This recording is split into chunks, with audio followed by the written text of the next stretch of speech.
My first memory of tennis was when I was a kid about 6 years old, and I would go out to the town tournament in New Canaan, Connecticut, where I was living, and watch my father playing in the doubles championships, and sitting there with my friends, and we would count the number of overheads where he would snap his wrist, and then the overhead would land just beyond the service line and go over the fence, and we'd count how many of the overheads went over the fence. First job in tennis. Well, what happened was I started to work with Bud Collins behind the scenes, and he realized that I had this photographic memory, so he got me to work with him as a statistician at Wimbledon and the US Open in '72. So those were really my first jobs, I would say. Before I was grooming myself as a writer, but working behind the scenes with him sort of opened the doors toward my reporting and being able to become a journalist. I think I knew the photographing memory. I think I knew I had that it was fortunate for me that I had this, that I would lock certain details in my mind, which, by the way, never worked in school.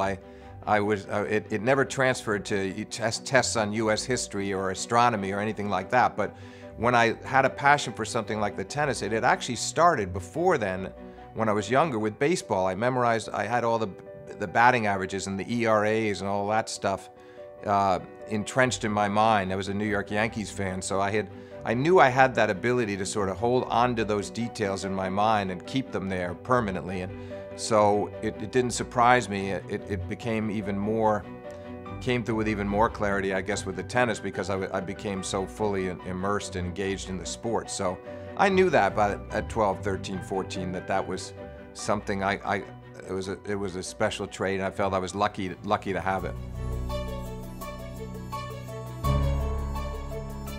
When I was 13, 14, I started sending letters to Lance Tingay, the London Daily Telegraph, arguing with him about his annual top 10 world rankings, saying, how can Maria Bueno not be above Billie Jean King? Why is Ann Jones so low? And Nancy Ritchie should be ahead of Billie Jean. And he would then write back and say, oh, it's very nice to hear from you again, and now let me tear your list apart. And it was a amusing exchange I'd had with him. But in Bud's case, he was critical because of, obviously, his importance in the sport as the preeminent American reporter.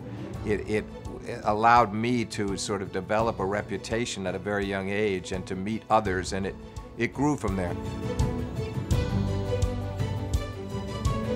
The players get in because because of their prodigious achievements, because of feats that are rare and majors that are secured. But in the case of a journalist or a broadcaster or a great administrator or a president of the USTA, whomever it might be, it's a much larger judgment call on behalf of the voter. They're showing faith in you and your body of work. So that's why I'm so gratified that I would be among a very small group of people in that area to be honored.